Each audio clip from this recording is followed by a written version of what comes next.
To be fair, I might still be up at 6 a.m. and we're live, hopefully. And the dragon is eating the microphone. Not the Mikey, but the microphone. Good evening, everybody. How are you doing? Hello, everybody. Let me do this so I can actually... Oh, wait. It needs to come up on my monitor first. And Yep. there it goes. Nice. And then I can move the chat over. And then I can read the chat and see the thing. It's not happening. I don't see anything. Is that a thing that happens? If go. I move you off the screen, you move on OBS? I'm learning. How is everybody doing? Can you hear us all okay? I hope so. Have I moved? There we go. There's Roderick. Hello. And there's Juan. Hello.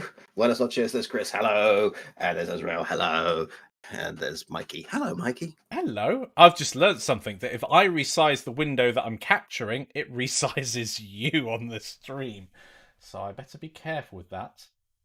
I'm going to put it back here and not touch it again. There we go. That's an excellent idea.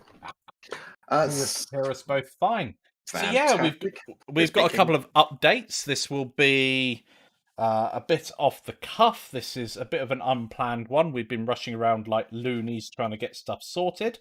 Yep. I'll go first. Me. So Blender, we're looking at launching section 1 of the new Blender course by the end of the weekend. Most of the videos are now in editing, which is awesome.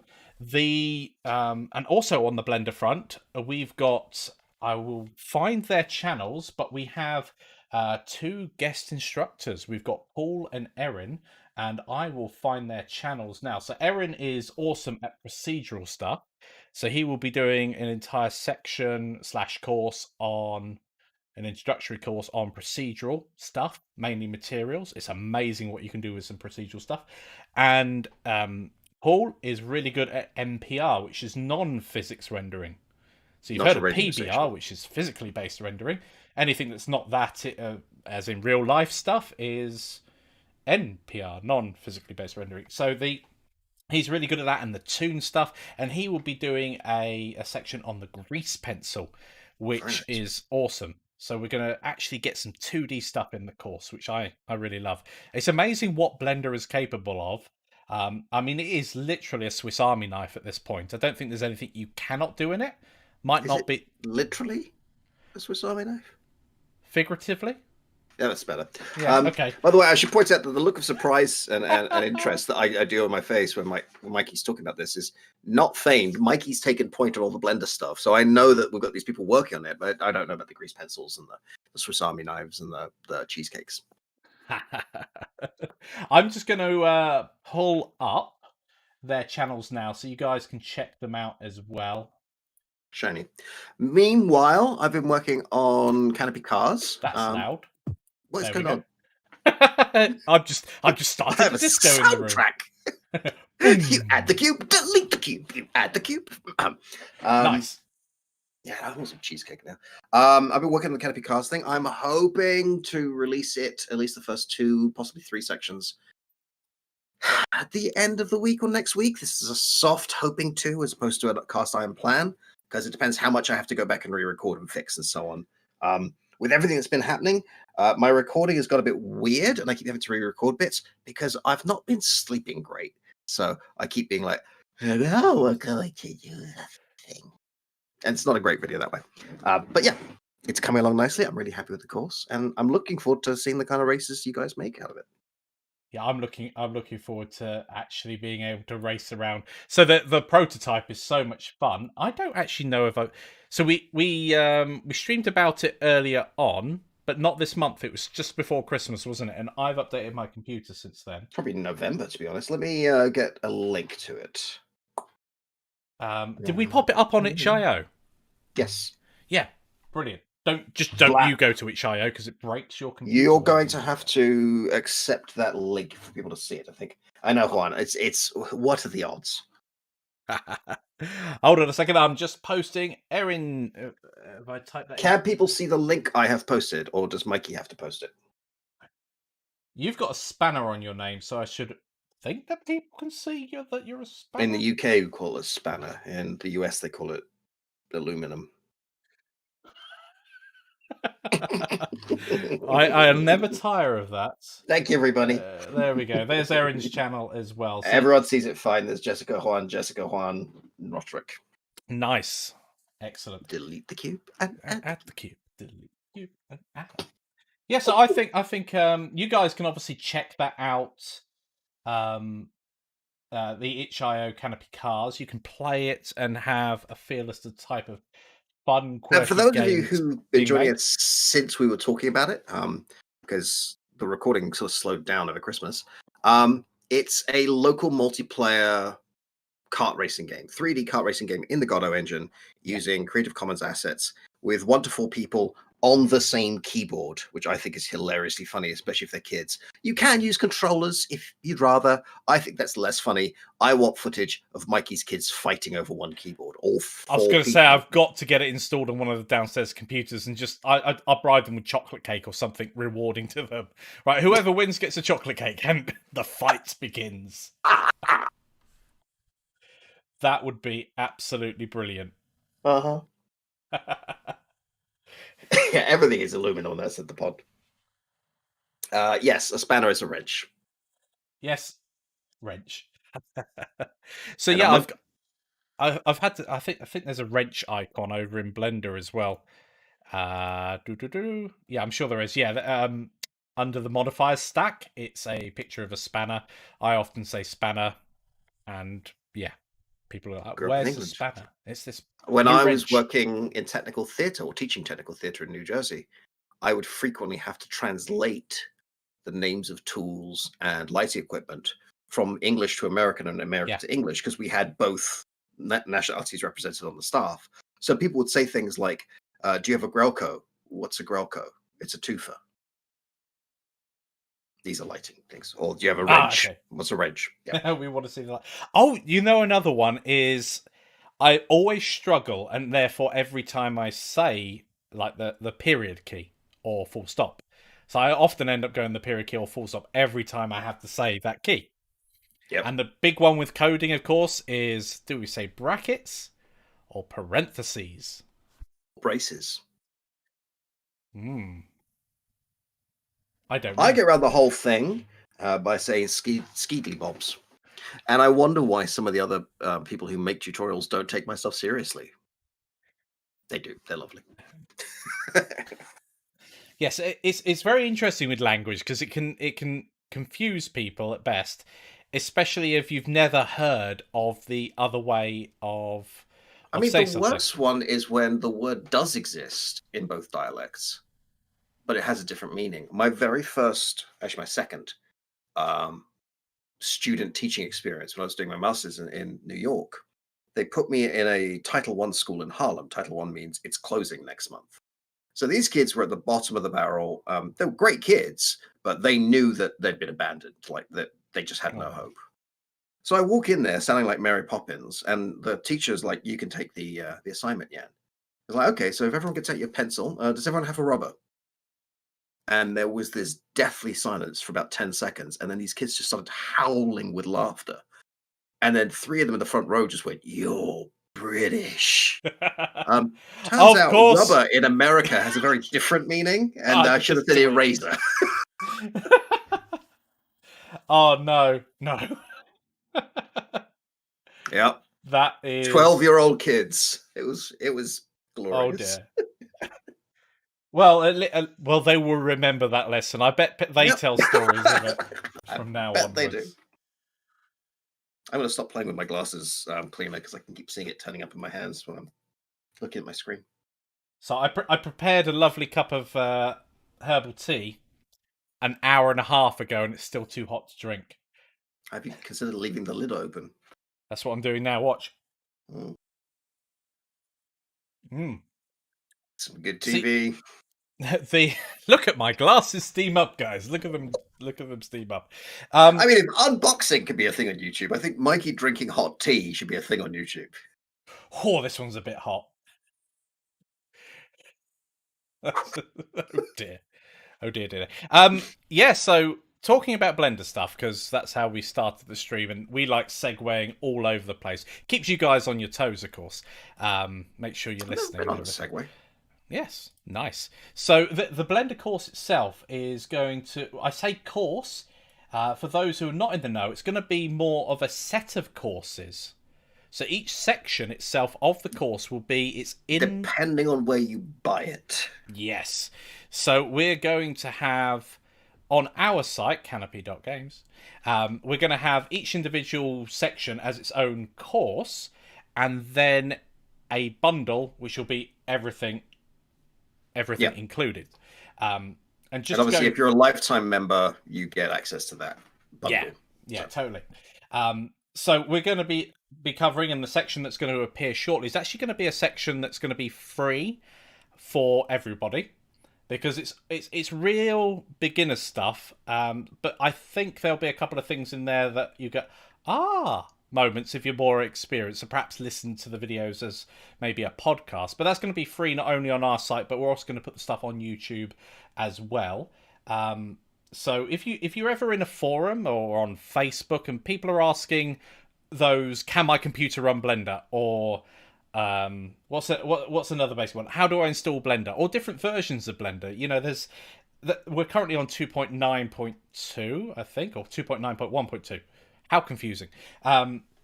Anyway, and we have people with older systems, and you can still run Blender 2.79, which is like the version before it got all new and fancy with its new interface and everything. That's when it was still right-click select.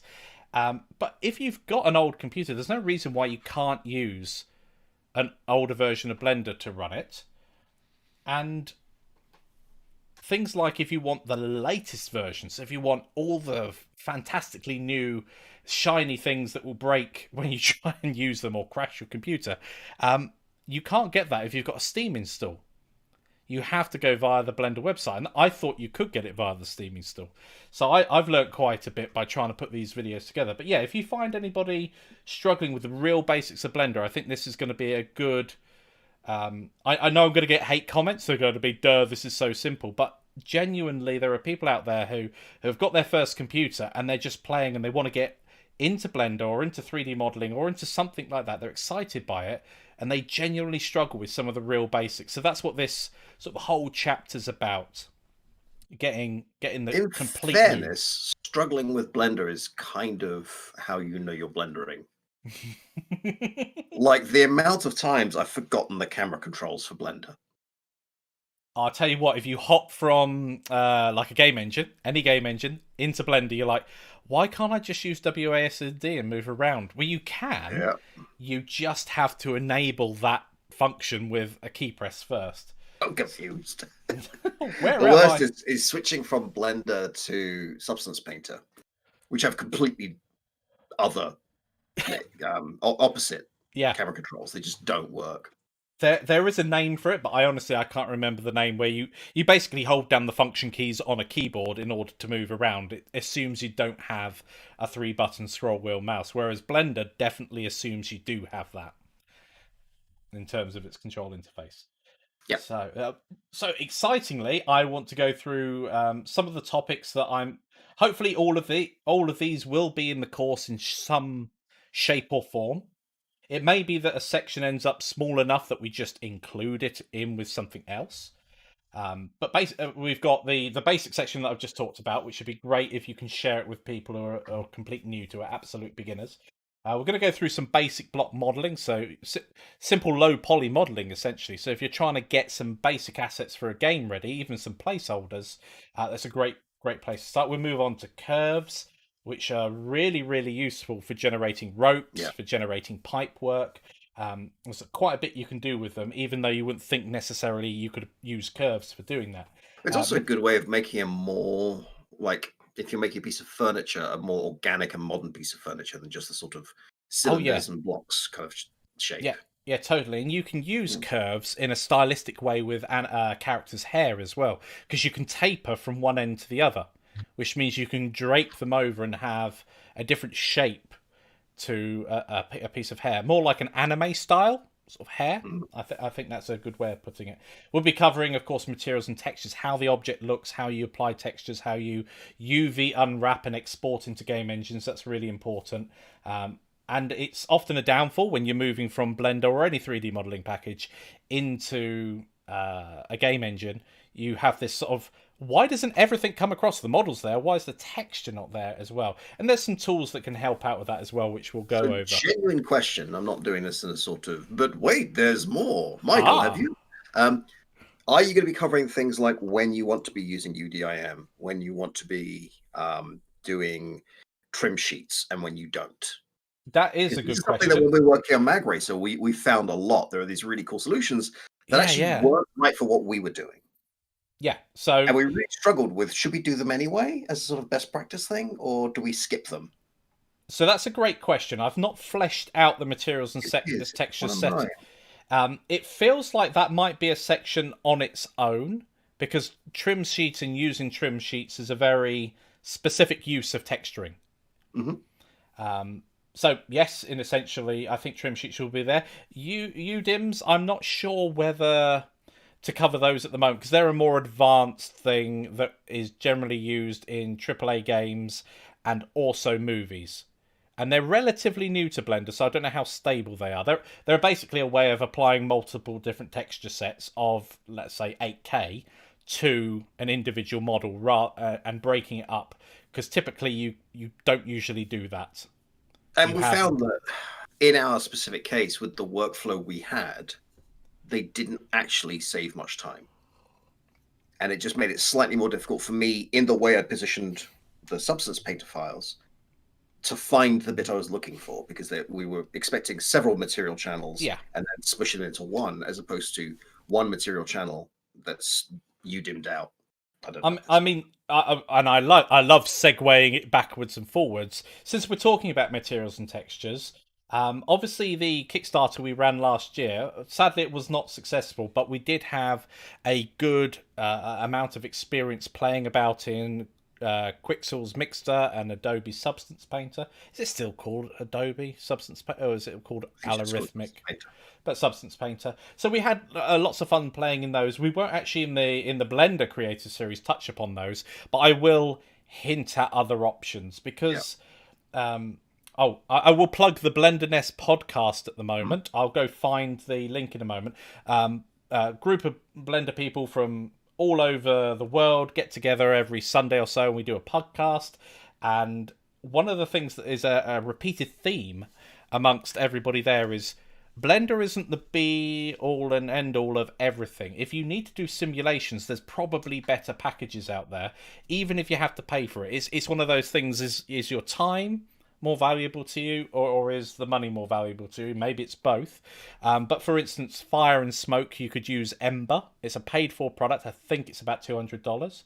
And again, around the same ballpark price, you've got Houdini, indie version. Yes, you have to pay for those things yearly, but if you're playing around, sure. You can do a lot of the stuff in the free version, by the way, of Houdini. Anyway, you just can't export things, which is a real bug. Never mind. But if you're actually using it, you've got smoke and water and those sorts of simulations, and they really are, I hate to say it, better done in a more finessed program like Houdini. But this is more about the right tool for the right job. Yes, right? Exactly. It's like you can do, for example, animation to make a GIF in, let's say, GIMP. It's not what it's for, and it's going to be a lot harder than using a specialized piece of software. Yeah, totally. And of course, some people never touch the limitations of Blender, so these things really don't matter. If you're playing around and you're enjoying it, sure. If you're using it in a business sense and you're doing client work or something like that, then suddenly getting the right tool that saves you hours of time can be a real benefit to yourself. So there's a couple of things that really stick to mind. So smoke simulations in Blender, you've got kind of a resolution to them, so you can start off with a low resolution to test your smoke simulation or water simulation or any particle simulation you're doing. However, as you turn up the resolution, you'd expect it to just get more and more detailed. However, I've had a plume of smoke turn into 2 plumes of smoke, and I'm like, that's not how it's supposed to work. So it's still under development, and those sorts of things can slow you down. And if you're ever into sculpting really high resolution, whatever you're sculpting, it can be characters, it could be whatever. Oh, But if you're baking down your textures, that currently doesn't work if you're using the multi-resolution modifier, which is a real shame. Melicon tells us we can export out of Houdini Apprentice version now. That's good. Oh, I now haven't looked at that it. is I know interesting. it's them up. I've Interesting. not looked at it since version 18. So if 18.5 actually has that, that is nice. This Can idea you? of the right tool for the right job reminds me. The other day I was watching, I think it was yesterday actually, a couple of videos from GodoCon.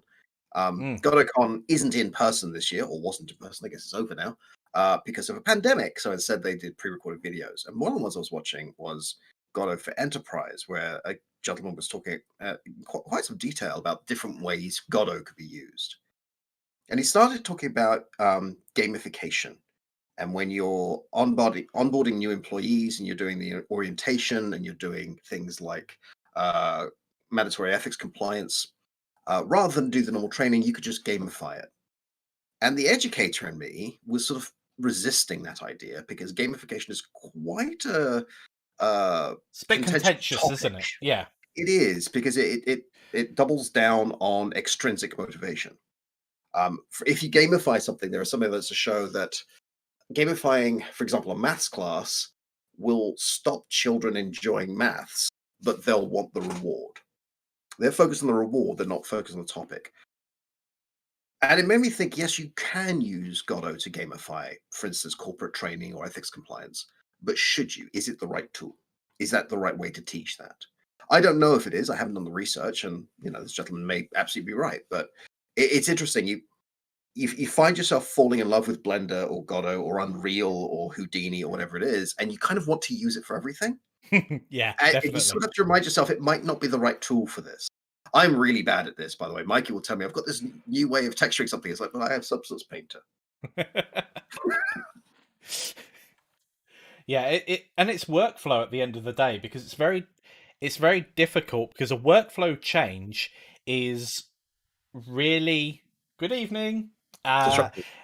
so it's very Hello. disruptive, and it's one of the classic answers to if or rebukes to Blender. If it's industry standard, why isn't everybody using it? Well, if you've got a team of um, artists and technical artists and directors that are all used to a certain software package, it makes a huge difference if everybody has to retrain. That can be tens of thousands or hundreds of thousands of pounds, dollars, whatever, to actually dollar Big pounds sink to of do. project. Yeah, it would do. I remember a few years back, Centration, which was a game by one of the original developers of Space Station 13, which is a game I've talked about a few times on this stream. And it was going to be this 3D version of Space Station 13. It was going to be huge, and it's going to be exciting, and it's going to be, everything else. And as complex as Space Station 13, but with a real interface. And it hit the curse of Space Station 13, which is the game goes under. What's interesting is one of the reasons they went under is they got about 6 months into development and they got this pre-alpha proof of concept. It was just a basic multiplayer walk around the same level and push a button. Right? There was nothing in it. Yeah. And then they decided let's shift to the Unreal Engine, and had to go back to square one. So all of that work then of those 6 months was completely useless. And they were community projects. They start losing developers. The community starts turning on them. If you're doing No. this on a corporate project as opposed to a community project, you're in real trouble because you Of can't course. Yeah. justify losing 6 months of development like that. But it's interesting. You get this idea of the new shiny, and you go all in on it, not realizing we don't have the time to do that. Another example, workflow wise, might be, and this, by the way, is a good reason to have Blender 2.83, the long term support version, what they're calling LTS. Hmm. If you've got add-ons and your workflow is heavily dependent on add-ons, which as you progress more and more, these add-ons save you a lot of time. Whether it's hard ops or it's a text tools or something else, you may find Blender 2. Or let's say Blender 3 comes out and you absolutely want to jump to it, but none of your tools work in it, and there's no guarantee that the add-on developers will upgrade them. The Hmm. likelihood is the more popular ones will be. But we live in such uncertain times at the moment that developers might not actually be around to change it afterwards. Yep. And touching on the point of I'm going to do a dedicated YouTube video just on this topic.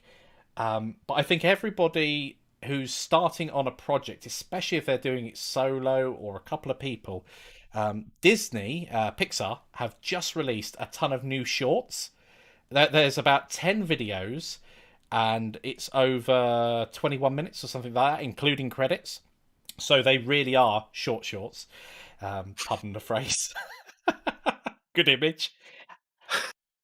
But you get to you get to the credits at the end, and this 2-3 minute clip has like 30, 40, 50, 60, even more people working on it, and you think, oh my word, it's really humbling to think that there's a team behind this 2 minute clip, and if you try to mimic it, you obviously won't be able to get as close as they are to a final product. And I think it's really important to realize that as a limitation, because we're all capable of doing it. But do you have 1,000 man years to produce Well, a I remember AAA when game? you were working on the environments course, the Blender environments course for another company, and one of the pieces of feedback that someone gave you was this isn't Pixar quality.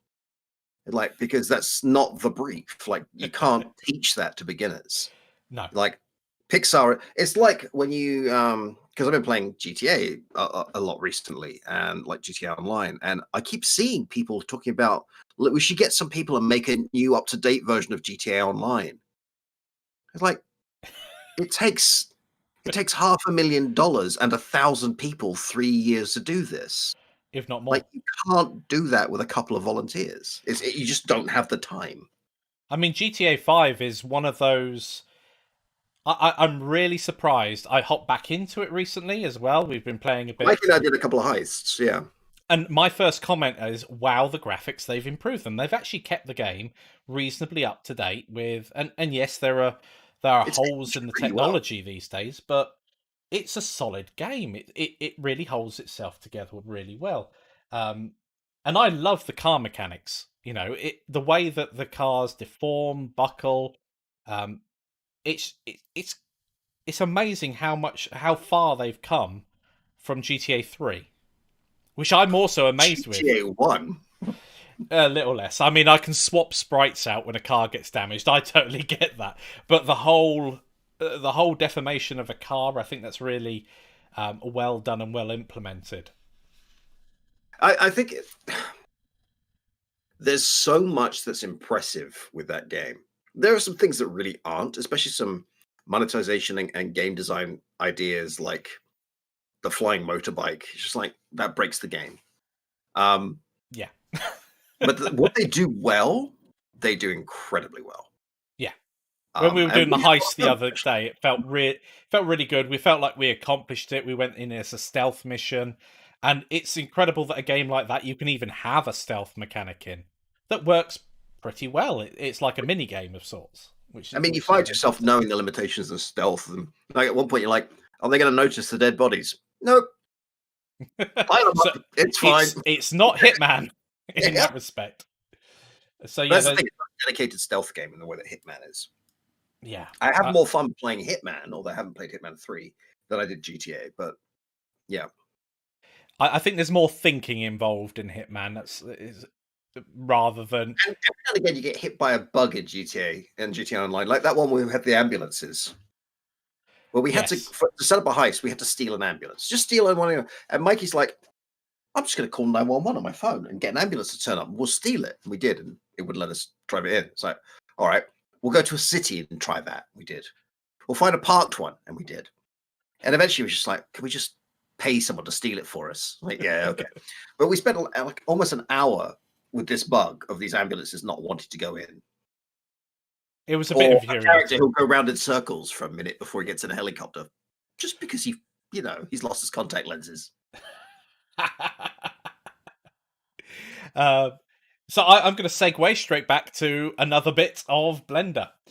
So we finished off there on materials and textures. Another thing that we're going to look towards is procedural shaders. So that's where Erin is going to come on board. And then we've got the grease pencil.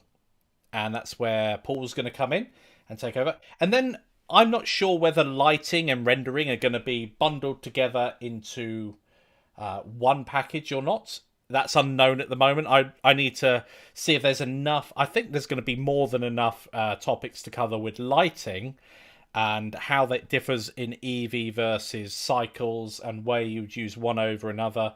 And then when we get to rendering, we'll talk more specifically about having not necessarily the right hardware, but how to optimize your renders specifically for the hardware that you've got. So that'll be more like a pick and mix, because not everybody's going to have an AMD card or an Nvidia card. They may have no graphics card. They may just be using a processor there. So lots of options there.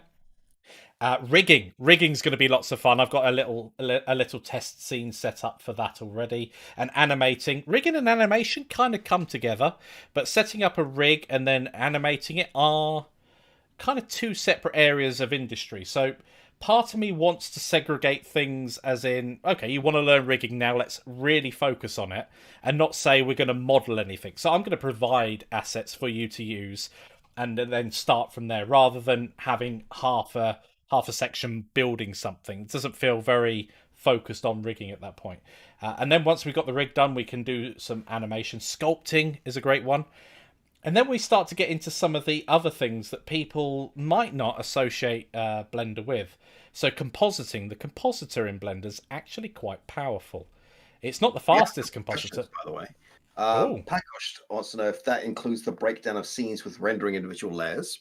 Exactly. So when you're rendering, you can do some things that are quite smart. So I'm going to simplify a scene here. I'm sat at my desk. If I was modeling this, everything local to me affects one another. This screen lit up is going to light up my mouse, etc. So if I was rendering this, that's fine. But nothing on the desk actually affects the wall behind. All the lights coming this way. So there are actually there will be some shadows going that way, but very rare. So all of this in front of me can be rendered with one render layer, which means that if you've got limited RAM or a really fast GPU with limited RAM again, you can render out all this at high detail and not have to worry about running out of memory. Whereas the wall behind me and all the houses and everything else out there can all be done on separate layers, therefore minimizing your render requirement. So yes, that's the sort of thing that Jessica. Yes, I did manage to make it through the stealth mission. I was a good boy. I did not bring a rocket launcher. I can't. Well, I didn't buy one, did I? I was very tempted. You weren't allowed to bring one, although we did miss a headshot, end up going loud, and then miss several shots trying to steal boats while I swam around in the water. Mikey, I think, yeah. One other thing that you can do in Blender, which is incredibly useful, and Blender does it anyway. So the way that the render engine works is it goes in passes. So it will render A, B, C, D, E, and then it will composite them all down into your final output F. So that might be a diffuse layer, reflection layer, and etc. Or more indirect light, direct light, etc. Those will all be on separate layers, and you can render all of those out and composite them back later. And by doing that, you can do things like change the color of an object in post. You don't have to re-render an entire complex scene. You can literally just change it. So that's the sort of stuff we'll talk about in the rendering section, because that's incredibly useful. Follow-up question from Pakosh. Was that a dig at NVIDIA's GPU RAM? Yeah, I'm a real so I'm very lucky. I'll say that right now, because I managed to get my hands on a 3070, which is absolutely phenomenal. My render times came down from 35 minutes for a test scene, the Blender benchmark that you can download, went from 35 minutes to 6 and a bit, 6 minutes, 30 seconds or something like that. And so that is dramatically increased how quick I can render. But it only comes with 8 gigs of VRAM. And I was balancing, when they all came out, I was like, I really want a 3090. I will never have to upgrade my graphics card until next time the new one comes out. And I was sat there and I was like, okay, I can't find them anywhere. So I just resigned myself. But I had thoughts long and hard. I've used my 1080 for years and years and years and have never once had a VRAM issue, except when I've gone, I'm going to render 500 million particles on the screen. oh, out of VRAM.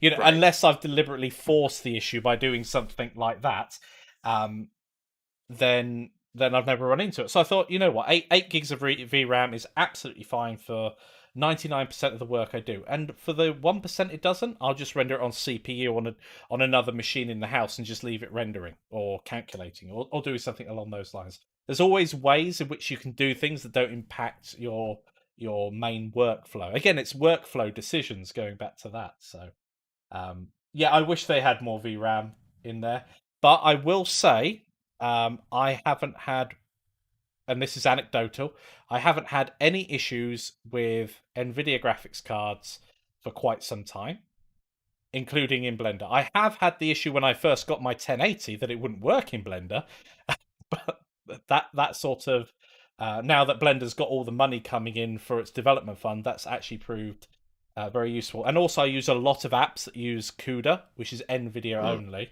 And things like Resolve, instead of waiting 15-20 minutes for a video to render, it's done in anywhere between 30 seconds and 2 minutes Oh, for it's a long amazing. I video. mean, frequently videos render in less than the runtime of the video, which is amazing. Traditionally, a 5-minute video would take you half an hour just to render out.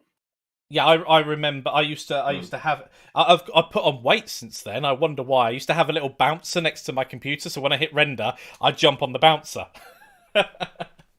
But That's a yeah, terrible thing to do, the bouncer. He's just trying to do his job. doing doing. But to just finish that off, AMD cards. I've heard lots of, and this is just Blender. This isn't wider. I've heard fantastic things about gaming, fantastic things in other applications that use OpenCL, etc. But their performance in Blender is a bit lackluster and often comes with many artifacts and issues. A major problem when we exported the first public builds of the Mag Racer Alpha, Mm. when we discovered that anyone who had an AMD card was getting something like 2 frames a second.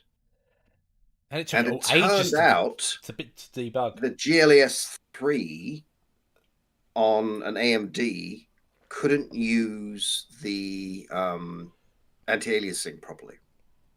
So by calling anti-aliasing, by switching that on as default, it was hammering those cards and they were just not working.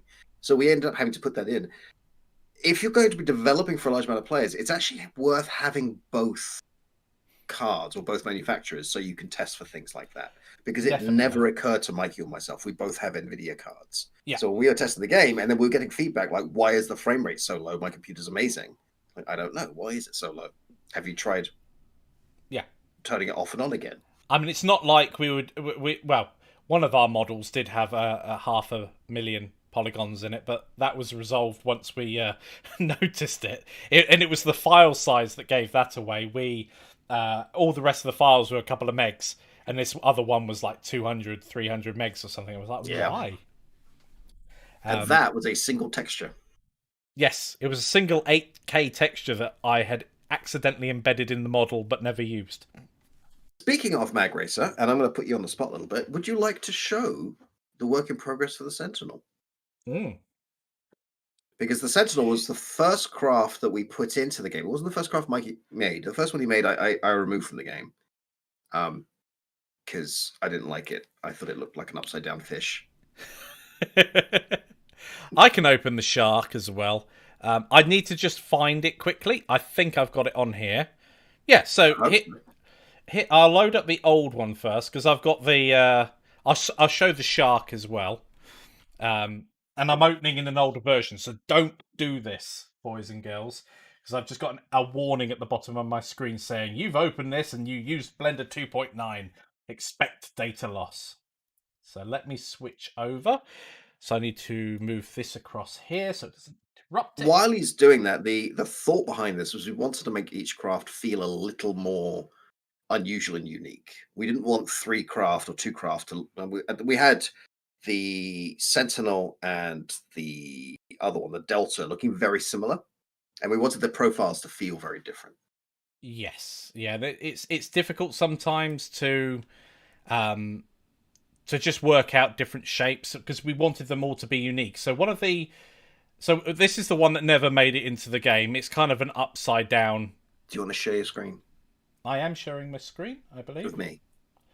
Can Actually, do. don't worry about it. I'll just be a minute behind on the screen. Sorry, Jan, I forgot about that. They're not That's linked fine. together at the moment. My Stream Deck needs resetting. But anyway, so we've got the shark here. Let's turn on. I'm not gonna do Sentinel 2. You know, the organic, the sort of alien type ship. We have the Delta, which is a lovely, very Delta shape. simplistic ship, which is awesome. And then we had the Vapor, and the reason, and I love the Vapor. I'm going to work more on getting this paneling out and in a Mm. bit of a better low poly look. So this old here, if I go and turn on the old Sentinel, let's hide the other two tests there. Oh look, it's got a plane in it. Ignore that. So this is actually silhouette wise very similar. Pretty sure I can move these around. It's very similar in style and shape to the Vapor. Mm-hmm. So we decided that we could do something with this, something slightly different. So we ended up making it more like this, which has a completely different shape. And we're just trying to work out at the moment where to put control surfaces. There's one here at the moment, and I'm not quite sure where to put any others. I don't know if we will have them. So these control surfaces, of course, in game will react to how you're controlling it, and it's interesting. The only thing that's kind of left over from the original at the moment is the cockpit, and I don't like the cockpit anymore. So at the moment, I'm going through a series of designs, just trying to work out how to make this still in the feeling and essence of the previous model of the previous generation. It might just be its scale, it might be its position, but I'm going to Well, play you around know, a bit. looking at the Sentinel right now, like the new shape of the wings has this interesting scoop shape, Yes. and I'm wondering if the cockpit should reflect that. What? Put it upside down like it's a bowl, and you kind of sit in a No, bowl. no. I meant the just general shape of it, so it follows that curve. Yeah, that could work really well. Kind of an upwards and then back. Mm. I don't know. Again, it's one of those things. I'll try out a ton of different things. I've got a video coming soon for our Patreons on the build behind this. It's just a what would you call it? A speed run of the actual construction of this.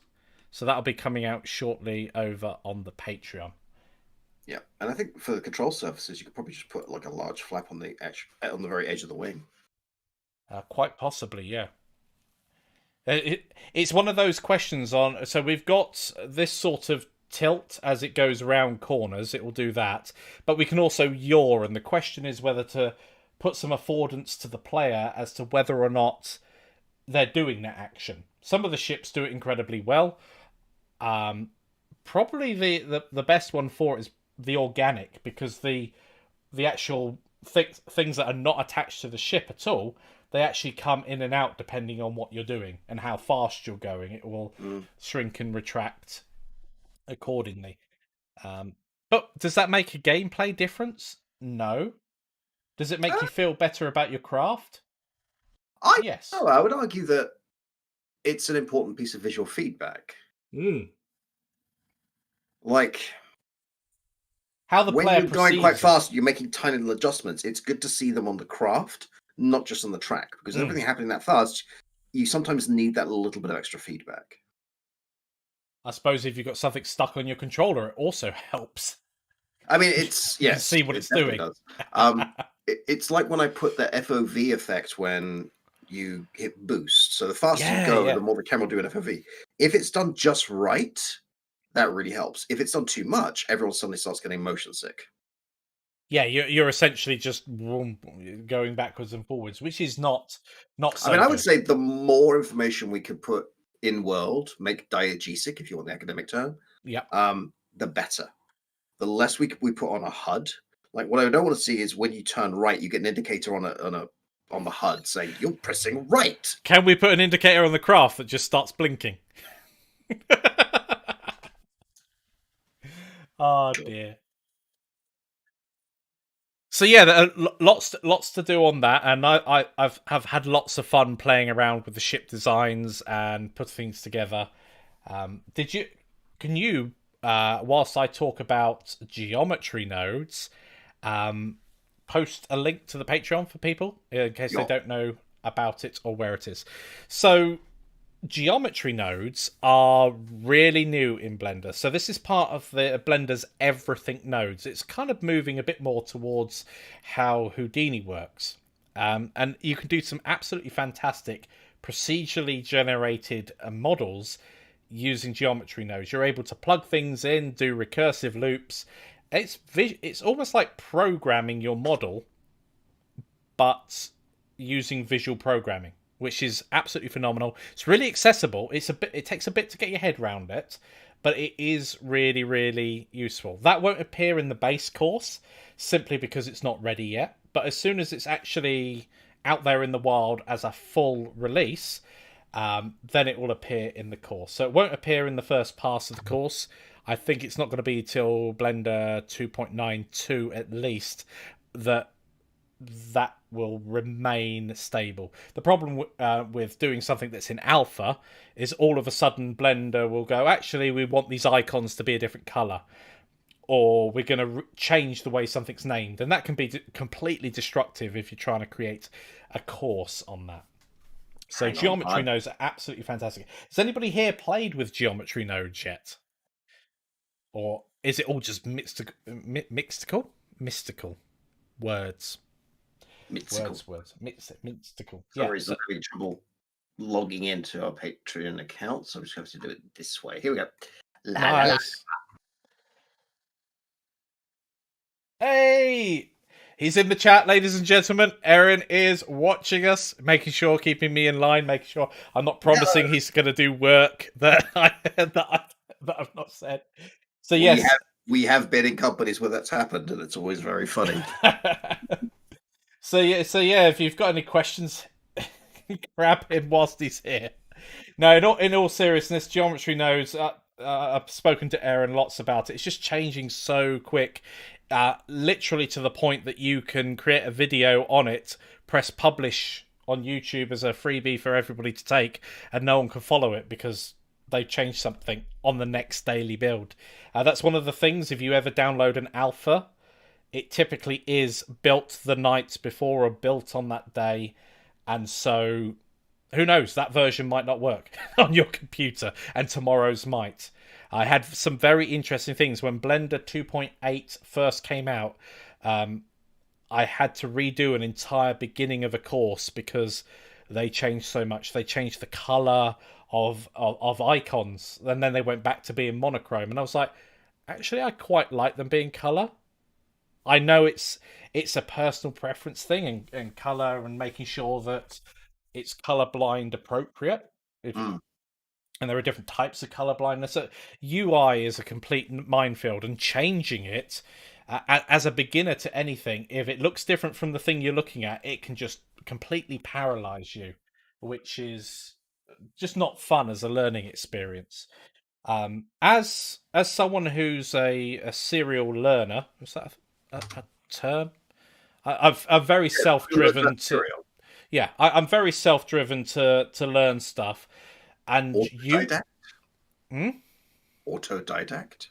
Autodidact. I've learned a word this evening. If you've learned a word too, add it to the chat. Autodidact, which is green for mechanical finger. No, it's not green for it's someone who teaches themselves. Yes. I've ever since I've been little, I've taken things apart to see how they work, which my parents did not appreciate when VCRs were like 400 quid, and I'm like, oh, how does this work? If you're watching this and you don't know what a VCR is, ask your grandparents. We're getting old. I was a child anyway, so it's fine. Well, I was of the age where the TV that we had for ages and ages had a built-in slot for the remote, and then it was sprung-loaded and you could pull it out again. That also got a cassette tape stuck in it and numerous other things. Playing cards. Sandwiches. And so parents of today really don't know the pain that our parents went through. I mean, how can you insert something wrong into a TV these days? Apart from cables, in which case, why are they round the back of the TV? Challenge accepted. Yes. Excellent. Thank you, Jessica. So, yeah, geometry nodes. I'm really looking forward to playing with them more once it's more stable. So, some other things that Blender can do that will exist in this course, and there may be spin-off courses where the section itself ends up being the beginning of a much deeper, more involved intermediate or advanced course. That'll be completely separate to the Blender Creative Series, though. So other things that Blender can do, we're going to talk about video editing in Blender. I was going to ask that. So Blender's got quite a good video editor, but I would highly recommend not using it. But if you're trying to put together your image sequences that you've rendered out, it's actually really useful to get your base MP4 out. And many time I've... No, I don't remember VCRs with a remote on a cable. Before infrared remotes were popular. My grandparents had one that didn't actually use infrared, they used sound. Oh. Anyway, so I used to drive my grandparents' dogs nuts by playing tunes on it. Oh, that's cruel, but fair. Give the kid the remote. What do you expect? Yep. So yeah, video editing is really useful. Many time I've rendered out an animation sequence, which I always recommend you render out as images, not as an actual MP4, and then just putting them together in the image in the video editor and outputting an MP4 that you can use, or even a different format, is really, really useful. And one of the things that I'd like to do in that, is, and I think this will exist in the rendering bit rather, so excuse me for hopping around because I'm kind of just randomly going through my mind. One of the things that I discovered recently was you can make videos with transparency. You just have to use the right codec and the right file format, the right container. Actually, I did know this. I did know this. Yeah, I was harking on about it a few weeks back. How exciting! I remember it from when I used to make machinima back in the day. So machinima being machine cinema, cinema made in, or movies made in computer games and pieces of software that are not designed for it. Yeah, it took ages to work out how to get a decent workflow going for transparency in the background of a video. And if you've got an iPhone, and I'm sure Google phones do it as well, that's the way that they can put, basically using the same formats, put masks on you or change around or have a video with transparency just on your phone. It's just using those file formats. I can't remember what they are at the moment. I'd have to look that up to just shoot down the question if it's on its way through. Yep. So video editing, and I've been going through particle systems and physics and smoke simulations and water, and I think they may be separate sections, although they may also just come under destruction and deformation. Because it should be pointed out as well that Mikey's not just focusing this just for game design. This is to learn Blender as opposed to make games with Blender. You'll be able to make games with Blender, but you'll also be able to do smoke simulation. Game assets with Blender. I'm not going to, even though it's Unreal Engine. Yeah, maybe Unreal, maybe Godot, who knows. So I haven't actually got it down here, but you raised a good point there when talking about game engines and being able to make game assets. Actually being able to export them for your desired platform is really important. So there may be short little sections, call them a bonus section if you will, covering Godot export, Unreal export, Unity export, because they've all got their own quirks. And I think if we've got ourselves an animated, rigged and animated model, although there's shape keys as well. Wow. Anyway, I could go off on a... Rabbit's going down Mikey's going down the rabbit hole. Rabbit's going down the Mikey hole. Nope. A couple of other things that Blender has with it. Motion graphics. So I've done a couple of things in Blender that typically I would have done in something like... what's the Adobe version called? Aftershock. After Effects. So After Effects or Fusion in Resolve. Those are the two that I've primarily played with. But you can do motion graphics in Blender, and you could do them incredibly well. Mhm. It's a bit odd because the other platforms don't do it in quite the same way, but with Blender, you pretty much hide things out the way or shrink it down to nothing. So that it's a bit quirky, but it's incredibly quick. Melicon asks, can you go through the plugins also if they exist? So the plugins, yes. So there's a UE4 plugin. Um, Typically, what I would tend to do with things like that is I would show you how to do it manually, because being able to export something in a very specific way is an incredibly powerful bit of knowledge to have. But also having the add-on, It can also, from an education point of view, be quite challenging to support add-ons as well because they have a completely different development cycle. I was gonna lead on to sort of going back to what I said earlier. Blender 2.92 comes out, and suddenly the Unreal exporter doesn't work. Now, I would expect that to be fixed relatively quickly, especially since Epic have given the Blender Foundation a mega grant, or Epic, one of those lots of money grants. So I would expect it to be updated relatively quickly. But if you were in a position where that wasn't, and you still had the knowledge to do your own thing, perfect. And that leads me nicely on to the final one I've got on my list here, which is Python. And I believe I've told this story once before, but I'll tell it again. Jan and I, about 6 months ago, you remember the house pieces I was playing with? Mhm. So we were working on you were painting them on to each other, which was it with a grid map or with Was the grid map. it was with a grid map. So we had a series of modular house pieces that, if you've taken the Godot Getaway course, they're in there. And the upcoming Canopy course, because I've just done the first two videos on making grid maps. Nice. So those are in there as well. And the assets we create in the Blender Godot Getaway course. The house pieces themselves, to export them, I laid them all out in a nice grid so you could see them all, a sort of a presentation file. But then I needed to export them, and they all need to be in the center of the scene to export. And then I want to put them all back again. And there are a couple of ways you could do that, but to do that all manually would have taken about 3 hours. Yep. About 90 minutes later, I'd written a script in Python to move the pieces to the right place, to do all the transforms that are required, to export each individual piece with the right name on it, on the right file type, with the right file export settings already baked in. And then Jan, if Jan went, oh, can I have this piece with that on it, or can you alter this? I just make the alteration, go to the script, press play, and 7 seconds later, 50 pieces are already exported, all in the latest version. And that's really the power of Python. I really want to encourage people not to be scared of coding if they're an artist, because just getting a little bit of knowledge isn't just dangerous, it's incredibly useful and can save you a ton of time.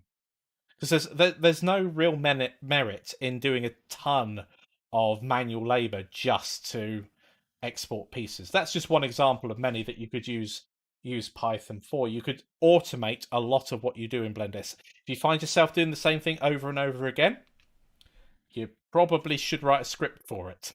Yep. Yeah. So, also plugins. When Medicon asked about plugins, one of the other things that I think is really important, and will build up as we go through the course, is add-ons. A Blender comes with a ton of add-ons, but they're just not enabled, and they're not enabled to make sure that the Blender interface isn't super overwhelming, more so than it already is. And add-ons just increase the functionality of Blender. They allow you to do other things quickly, like the ivy generator will grow ivy over a mesh object that you've got. Sapling will generate trees, and there are third-party add-ons as well. And if there are any that I particularly think, if you're starting to really get into hard surface modeling, you may find something like Hard Ops useful. I keep going backwards and forwards between that. Big Gamey says same thing over and over again, like the delete cube. I've got a confession to make. I wrote a script to delete the default cube and put it back again. And when you run the script, it runs so fast you don't see anything. I should have imported Chrono or whatever it is and put a wait timer in there. But yes, I have coded delete the cube In my and put defense, it when back I again. want to use a cube, I usually want it to have a scale of 1 meter, so I'm doing operations I know the size of it. So Yeah. I will frequently delete the cube, add the cube, and put the scale as 1 meter because I can't bother to rescale it and apply the transform. Same number of clicks. It's fine. I don't want that cube. I want this cube. Yes. That cube is unlucky. And how does the cube dance go? What did we work out earlier? Delete the cube. Delete the cube and add the cube. You said you were going to do the dance. It was that, and then you need the front and back face, so we could do it Yep. like that. Now, how do you delete it? I don't know. Do you start with this delete the cube size? and add the cube. I like how yours ends with jazz hands. Oh, that was good framing as well. I can't. Oh dear. So we have obviously been chatting away for ages. I often wonder if you have any questions, and I know you often answer them as we go through anyway. But yeah, does anybody have any questions from today? I'm quite surprised that I've managed to waffle on for over an hour. I know. Nice. How do they get those chocolate chips in cookies without them melting? I don't know. How do they get? Is this a joke? No, that was my question. What did the village people look like? So they moved to the YMCA. Yep. Time to model some low poly YMCA's. What was there? There was a policeman. Was there a cowboy? I don't know. And no, there was a Native American, a builder, a construction worker, and something else. I can't remember. Pogo stick champion? I don't know. Maybe. How old do you think I am? Don't.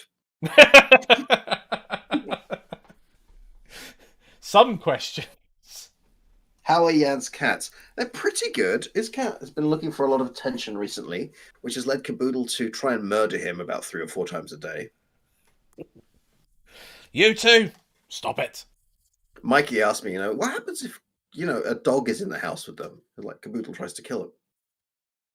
That cat is very sweet and cute, but doesn't deal with strange animals well, and will just try to murder them. Yeah. Bye-bye. Yep. Bye-bye, cat. Yes. Who usually climbs on you? Is it his cat that usually climbs on you? His cat's not allowed to because Boodle attacks him. It's usually Caboodle. Ah, okay. It leaves me with scar tissue on my arms because she's like, hello. I got a question, Mikey. How did you like the heists in GTA Online? I've played a couple of heists before. I half enjoyed setup missions. I get the whole point of the setup mission to make it seem like one great big grand scheme, but they also feel somewhat separated. And again, it's kind of a gameplay decision because I feel like there shouldn't be that pause. It should be one big story. Yes, it feels like you can go off and do something else in between, and you don't have that pressure. Go steal an ambulance, and then when you've done that, come back if you want to do more. Yeah. No, I just want to steal an ambulance. Thanks. I think it says, "What's your dog's name?" Is dog.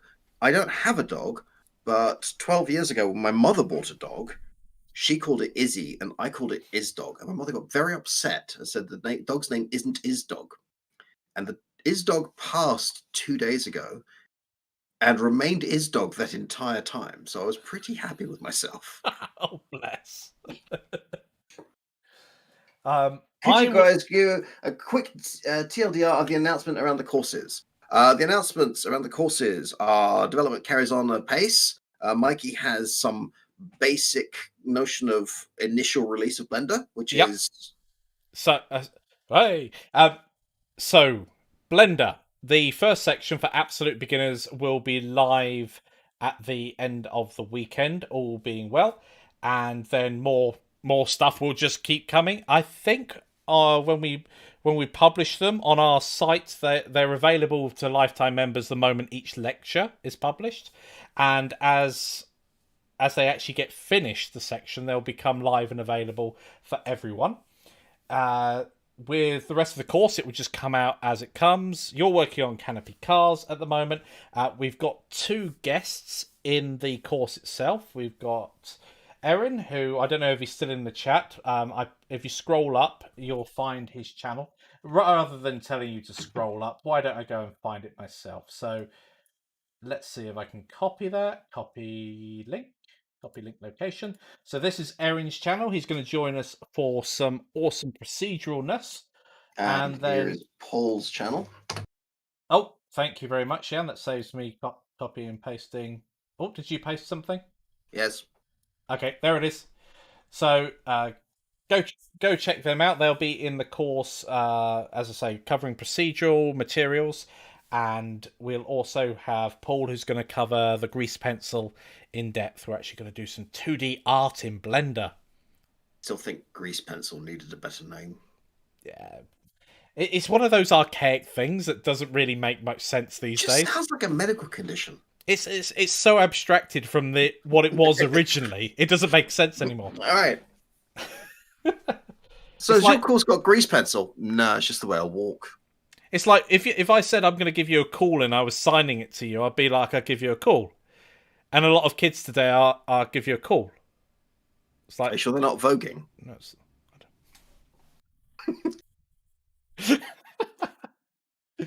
no worries.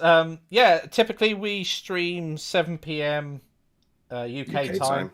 Yep. So in the summer, when it's in March, isn't it? The clocks go forward. So don't know. My phone will adjust. I'm not even sure what day it is today. I'm sleepy.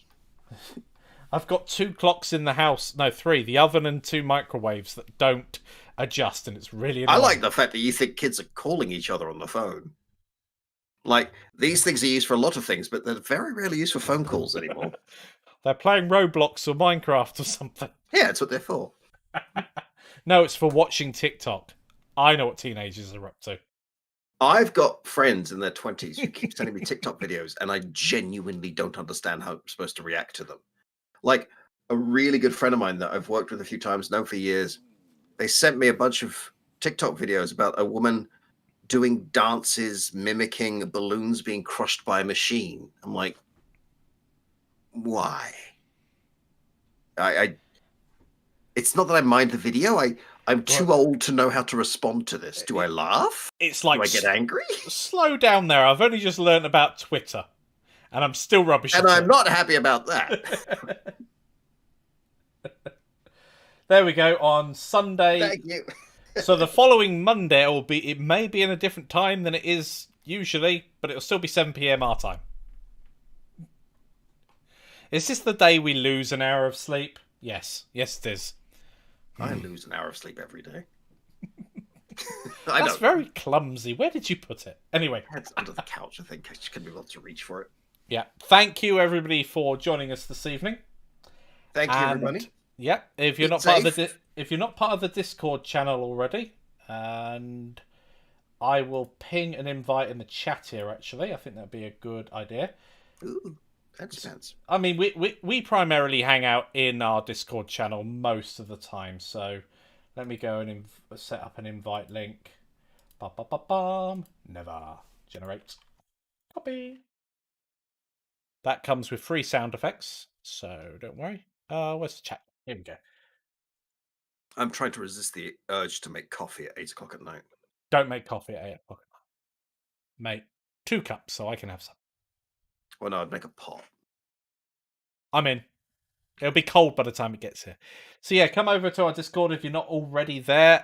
Say hi, hang out, chat. It's a great place to get feedback as well, because that's primarily what pings. I've actually turned off Facebook notifications. I've turned off almost all notifications, but Discord. Yeah, I use Facebook for work. Yeah, me too. And we're both very bad at Twitter. One day we'll get there. We might have to hire a millennial at this rate. What's one of those? I can never remember. Anyway, it's a young person. Yeah, young person.